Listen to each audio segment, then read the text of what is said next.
Assalomu alaykum. Yurtimizda hamda xorijda ro'y berayotgan yangiliklar bilan tanishtirib, efirda xabarlar axborot dasturi. Studiyada Madina Ulug'bek qizi. Avval bugungi yangiliklardan qisqacha. Endi Qirg'izistonda 23 yoshga to'lmagan qizlar chet davlatga chiqmay qolishi mumkin. Bunday deb yozilgan. Agarda qaysi bir qonunlanuvchi mizam Qirg'iz Respublikasining konstitutsiyasiga qarama-qarshi kelsa, al mizam yuridikal kuchga ega bo'lmaydi deb ko'rsatilgan. Bugundan boshlab barcha musulmonlar roza tutishni boshladi.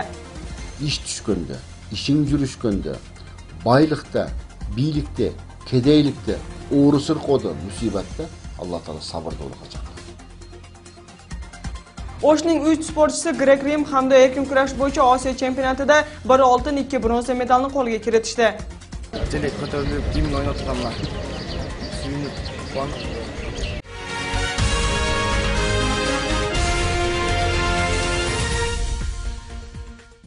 Qorasu rayonida Hizbut Tahrir tashkilotining maxfiy nashriyoti aniqlandi. Rayon ichki ishlar boshqarmasi hamda O'sh oblasti ichki ishlar boshqarmasining 10-bo'lim xodimlari tomonidan 16-iyunda olib borilgan tezkor ishlar vaqtida Hizbut Tahrir tashkilotining ekstremistik adabiyotlarni tayyorlovchi maxfiy nashriyoti aniqlanib, nashriyot uchun kerak bo'lgan uskunlar va turli varaqalar topilib, tergov ishlari boshlandi. Qorasu rayon sudi tomonidan sanksiyalangan tintuv ishlari 8 manzilda olib borilib, notebook, printer, kitob varaqalarini uchun stanok, 100 dan ortiq kitob, jurnal, 150 dan ortiq DVD disklari olingan. Atayin operatsiya yurgizib, ekstremist degan. O'shan negizinde biz o'shol 8 uyga, Qarasu rayonining 8 uyuna girdik, tintuv yurgizib, sotning sanksiyasi bilan.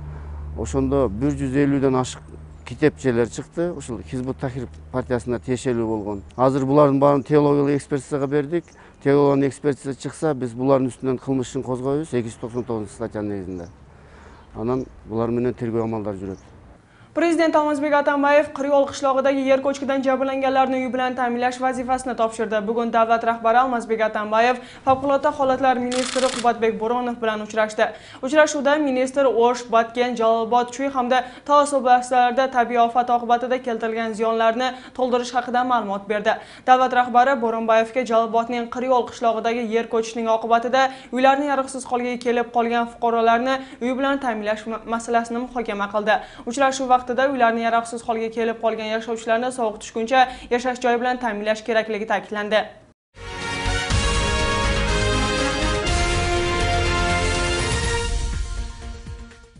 Endi Qirg'izistonda 23 yoshga to'lmagan qizlar chet davlatlarga chiqarilmay qolishi mumkin. Mazkur tashabbusni deputat Tursunboy Bakiro'g'li ko'tarib chiqdi. U mazkur qonun qabul qilinsa, boshqa millat vakillariga qirg'iz qizlarining turmushga chiqishi ozayadi deb hisoblaydi. Huquqni himoya qiluvchilarning so'zlariga ko'ra, mazkur qonun loyihasi bosh qonunga qarshi keladi. Fuqarolar esa davlatda ishsizlik muammosi bo'lsa nima qilish mumkin deb qarshi bo'lishmoqda.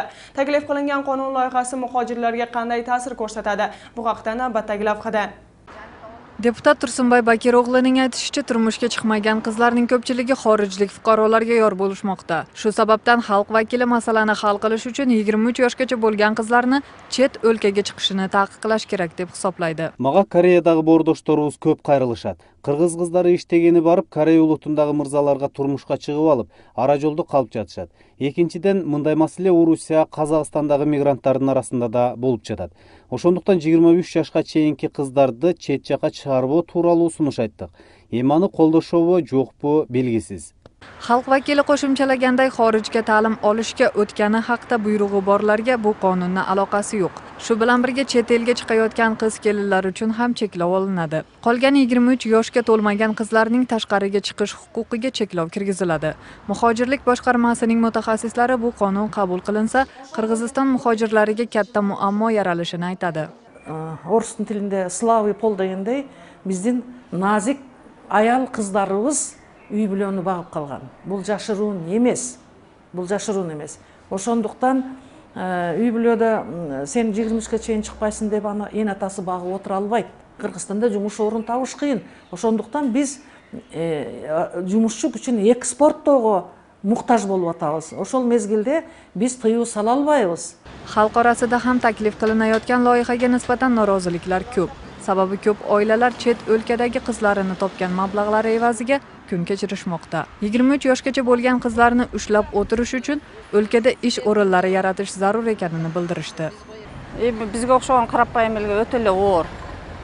Эми 23 жаш ол закон боюнча өздөрүнө туура келсе керек. Олордо бардыгынын колунда бар адамдар сүйлөп атышат. 18 жаштан кийин как положено чыкса болот деп ойлойм менчи. Бул жерде азыр кыздардын укугун тебелөө эле болуп атат. Анан ошого жараша бу жерде иш мемелерини туруктуу бир иштерди камтып койгондо ишке барбай калышы мүмкүн эле. Ошо Россияга чыкпай калса болот эле. Эми азыр 23 жашка чейин эмес, азыр 18 жаштан паспорт алып эле кетип атышпайбы? Ал жакка барып ар кимдин өзүнүн укугу да. Туура эмес болсо керек дейм. Себеби бар жок эле жарандар чыкканга неме да укукту. Чет мамлекеткечи окуганы барышат, иштегени.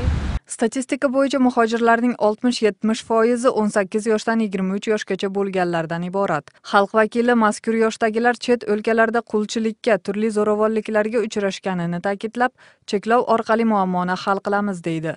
Muhojirlik bo'limining mutaxassisi esa bunday masalalar fuqarolar shartnoma asosida chiqishda nuqta qo'yilishini bildiradi.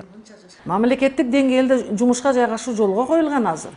Биздин мамлекетте иш болбогон жумуш орну болбой атканы менен сыртка барып иштей тургандарга кимдерге иштеш керек лицензия дейт. Лицензиясы бар фирмалар болобу, ишкерлер болобу, мына ошолордун лицензиясы барлар менен барса, ал лицензия алган фирмалар биздин эмгек миграция жаштар министрлигинин алдында отчет берип турат. Huquq himoyachilar xalq vakilini taklifi qonunga qarshi kelishini aytadi. Qirg'iz Respublikasining hozirgi konstitutsiyasiga ko'ra 18 yoshdan katta bo'lgan har bir fuqaro erkin yurishga haqli. Bunday deb yozilgan. Agarda qaysi bir qonunlanuvchi mizam Qirg'iz Respublikasining konstitutsiyasiga qarama-qarshi kelsa, al mizam yuridikalik kuchga ega bo'lmaydi deb ko'rsatilgan. Albatta, bu negizda bu mizam dolbo'rining niyati, maqsadi yaxshi. Biroq ошол эле мезгилде биз кандай бир чектөө киргизерден мурун биз анын шартты ошол эле мезгилде эмне себептен кетип чыгып аткан себептерин аябай жакшы изилдеп чыгып, анан кийин бул ошондой чектөө киргизишибиз керек да. Мисалы, алар Кыргызстанда калды деп коелу, чет өлкөгө чыкпады, бирок кантип жашайт? Bundan 2 yil avval parlament qizlarni chet o'lkaga chiqishini cheklash bo'yicha qaror qabul qilgan. Qaror tashabbuskori deputat Irg'al Qadiraliyeva shu yo'l orqali minglagan qizlarni mehnat va jinsiy qulchilikdan, firibgarlar qo'liga tushishdan himoya qilishini bildirgan. Ra'noy Nazarova, Adina Do'sumbetova, Azam Buzrikov, Intimaq. Hukumat rahbari Tojikiston bilan chegarani aniqlashni faollashtirishni topshirdi. Hukumatning matbuot xizmatining 18-iyundagi ma'lumotiga ko'ra, Premyer ministr Temir Sariyev Tojikiston bilan davlat chegarasini aniqlash ishlarini faollashtirish vazifasini topshirdi. Qirg'iziston hukumat rahbari 8-iyunda Dushanbe shahrida tojik prezidenti Emomali Rahmon hamda hukumat rahbari Qohir Rasulzadeh bilan uchrashuv vaqtida chegarani delimitatsiyalashni tezlashtirish bo'yicha kelishilganligini xabar qilgan. Qirg'iziston bilan Tojikiston chegarasining uzunligi 990 kilometrni tashkil qiladi. Muhokamaga sabab bo'luvchi hududlar asosan Batken oblasti bilan chegara hududida joylashgan. 25 martni parlament kuni qatori nishonlash taklif qilinmoqda. Mazkur tashabbus Jo'g'ir Kengashining reglament hamda deputat etikasi komiteti tomonidan qo'lga olinib, qaror tayyorlandi. Komitetning raisasi Aynur Oltibayeva nima sababdan 25 mart tanlanganligini 1925-yilning mazkur sanasida Qora Qirg'iz avtonomiya oblasti tuzilishi hamda ijro etish komiteti hududlarda xalq vakillarini chaqirib, parlamentning ilk yo'nalishlari birinchi tashkillashtirish ishlari boshlanganligi bilan izohladi.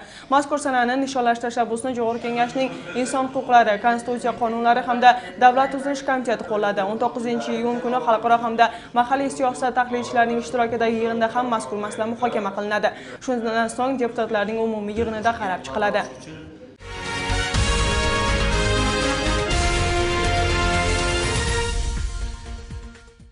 Bugundan boshlab barcha musulmonlar ro'za tutishni boshladi. Hozirgi kunda O'sh shahrida havo harorati 35 daraja issiq bo'lmoqda. Yozning saratonida Ramazon oyi 33 yildan beri birinchi marotaba shunday mavsumga to'g'ri keldi. Bunday issiqda ro'za tutganlar xonalarini salqin bo'lishi uchun katta bargli gullarni o'stirish kerak. Bundan tashqari yana qanday choralarni ko'rsa bo'ladi? Bu haqda navbatdagi lavhada. Bugundan o'lkamiz va butun jahon musulmonlari ro'za tutishni boshlashdi. Hozir havo haroratining yuqori darajada bo'lishi ko'pchilikni xavfsiratgan bo'lishi mumkin. Bunday jaziramada och yurish mushkul, ammo bu musulmonlarning farzi. Hurmatli musulmon bir tuğanlar, birinchidan barыңızlardan Ramazan ayınızlar mübarek bolsun. Jaratgan tutulgan ro'zalarni qabul etsin. İş tushganda, ishing yurishganda, baylikda, biylikda, kedeylikda, o'g'ri qo'di musibatda Alloh taolo sabrda bo'lishga chaqiradi. O'shuning uchun bu issiq kundagi sabrning tuyi saroltin degan so'z bor emasmi? Qaysil al 5. Эгерде ысыктарга чыдап, биз ушул орозону кармап, Алланын өкүмүн ада кыла турган болсок, иншалла бизде Jannatul Firdavs'ın joyi kutib turadi. Ramazon 12 oyning eng yaxshisi, ulug'i. Bu oyda barcha gunohlardan forig' bo'lish imkoni bor. Mazkur oy insonlarni turli xavflardan saqlaydi, to'xtatadi. Kunning har qanday haroratida ham chidash farz, deydi shahar qozisi. Ramazan ayı ушундай bir ay, 11 aylık günöңүздү geçire turgan ay.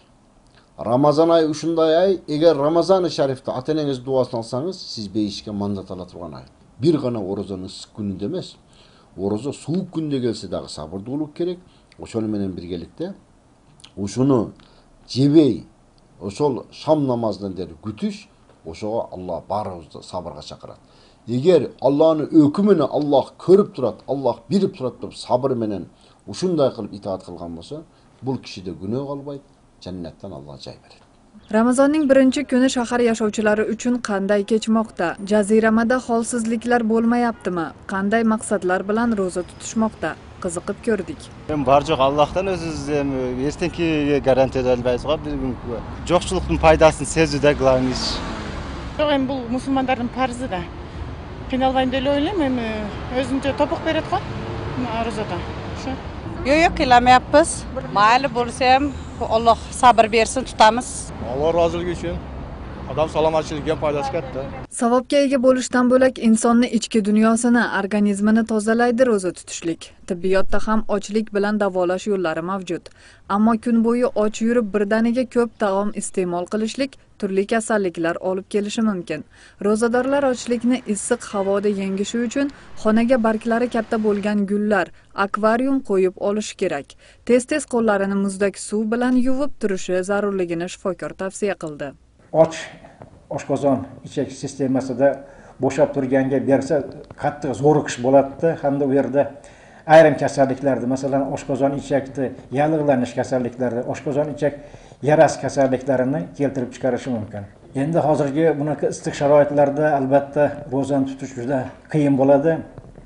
Shuning uchun ortiqcha zo'riqishlik, ortiqcha jismoniy ishlarda kamroq qilishlik hamda soya salqin joylarda turishlik va kunduzi iloji boricha dam olishlikka menimcha maslahat berardim. Ochlik ko'p illatlardan forig' qiladi.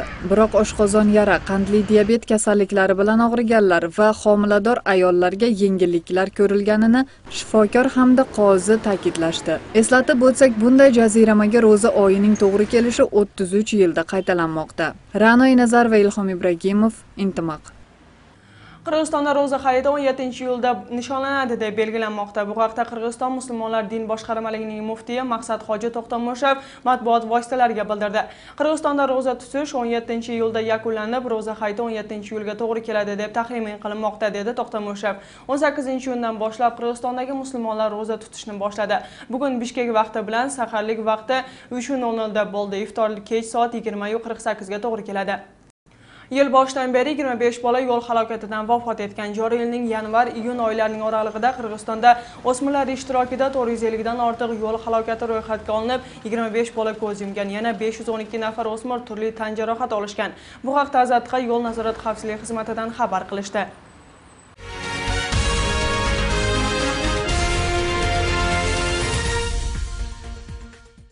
Grek-Rim hamda erkin kurash bo'yicha o'smirlar o'rtasida bo'lib o'tgan Osiyo birinchiligida o'shdan borgan sportchilarning barchasi sovrinli o'rinlarga ega bo'lib qaytishdi. 3 sportchining 2 nafari bronza, bittasi oltin medalni qo'lga kiritdi. Sportning Grek-Rim turi bo'yicha Osiyo chempionatida o'shdan borgan sportchi ilk marotaba oltin medal sohibi bo'ldi. Grek-Rim hamda erkin kurash bo'yicha Osiyo chempionatida o'shdan borgan sportchilarning 3 nafari sovrinli o'rinlarga ega bo'lib qaytishdi. Sportchilarning biri oltin, 2 nafari bronza medalni qo'lga kiritishgan. Osiyo birinchiligidan muvaffaqiyat qozonib qaytgan sportchilarning yaqinlari hamda mahalliy hukumat vakillari kutib olishdi.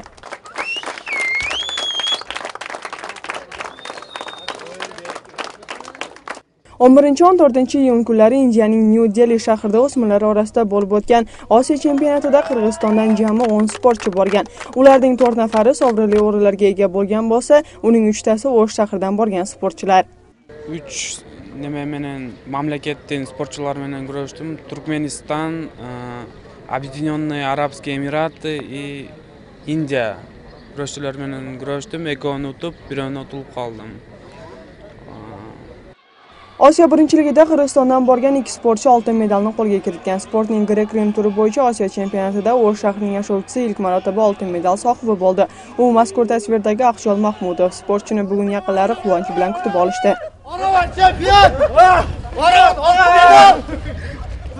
Iranismen kurash chempion Aziya olib biroz bo'ldi.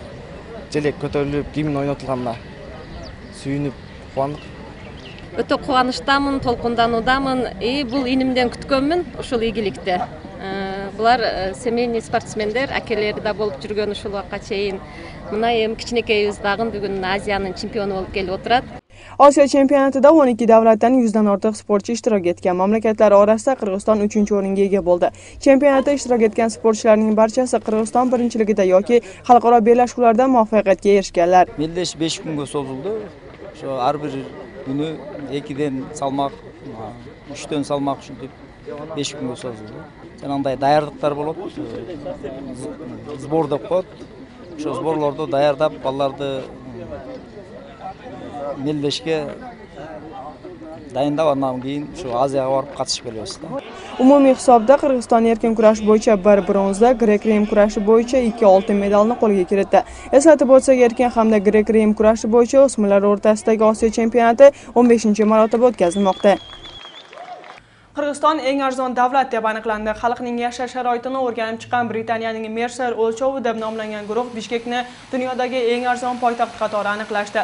Eng qimmat shaharlarning birinchilari bo'lib Vena, Gonkong hamda Dubay aniqlansa, ro'zg'or chiqimlari eng arzon davlatlar deb Sharqiy Yevropa, Afrika mamlakatlari aytildi. Ro'zg'or chiqimlari arzon shaharlarga Bishkekgacha Afrikadagi Namibiyaning, Tunisning poytaxti hamda Pokistonning Qarachi shaharlari aytilgan edi.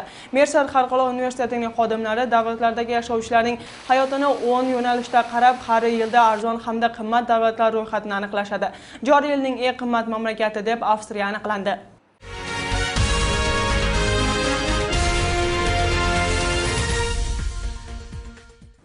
Navbat xalqaro yangiliklarda Yaponiyaning Tokio shahrida Hisayo degan fuqaro har kuni o'zining Banchan deb nomlangan katta toshbaqasini sayilga olib chiqadi.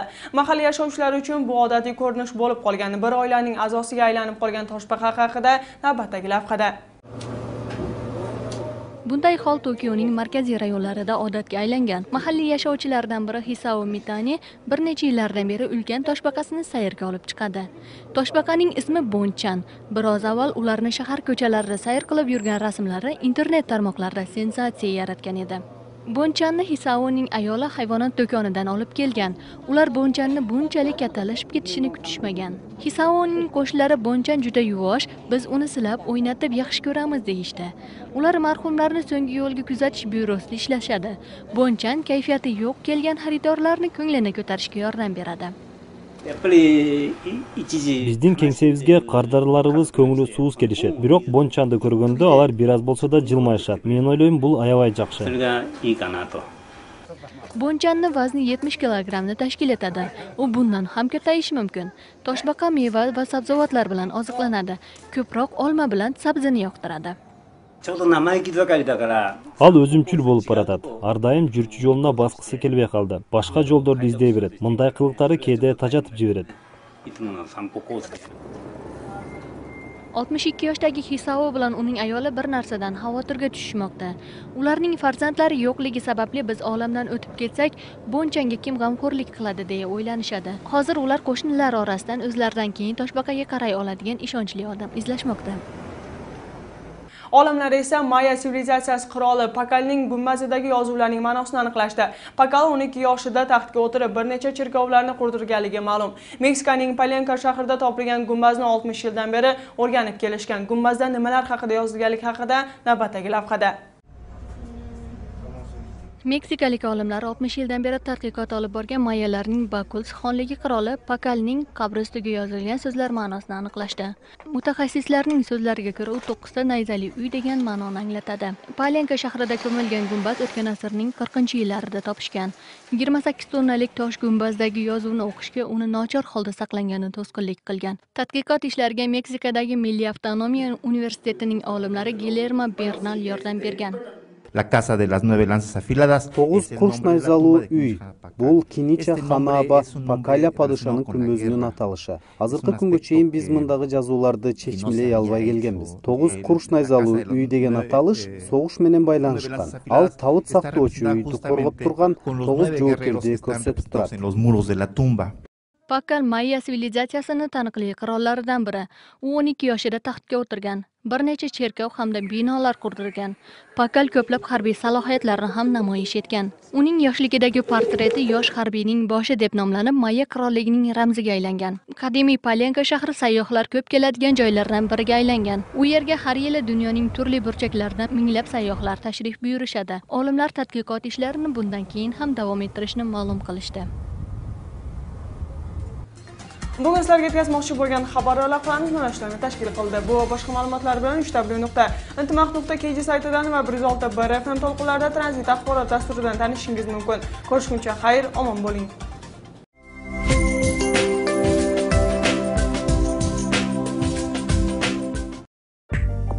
Заряд энергии.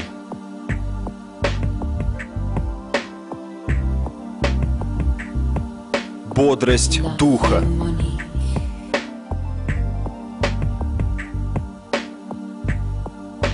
Жажда победы.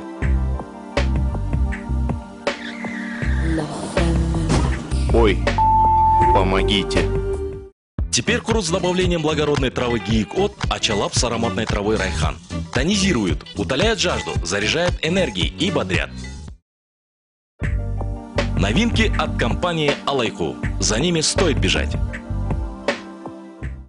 Assalomu alaykum. 19-iyunga olingan ob-havo ma'lumoti bilan tanishib oling. Ob-havo ma'lumoti ko'rsatuvining homiysi Alayku savdo belgisi.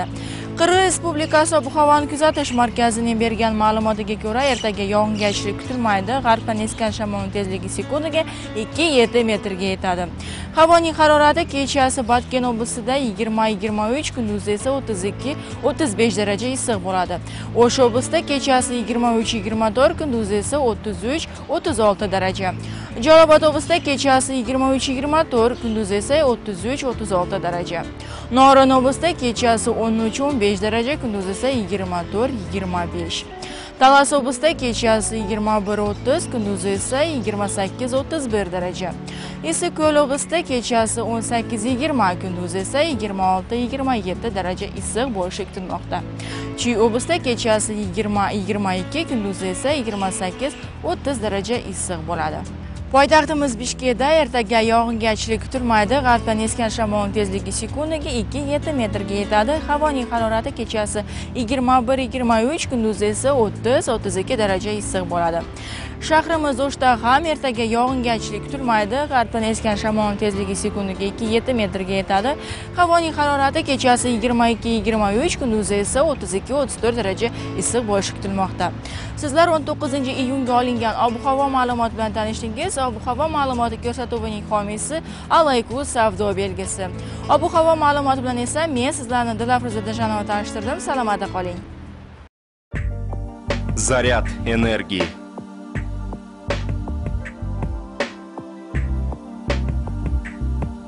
Бодрость духа.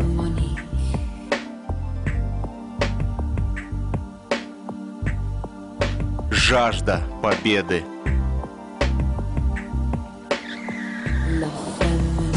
Ой, помогите. Теперь курс с добавлением благородной травы гиик-от Ачалап с ароматной травой райхан. Тонизирует, утоляет жажду, заряжает энергией и бодрят. Новинки от компании Алайку. За ними стоит бежать.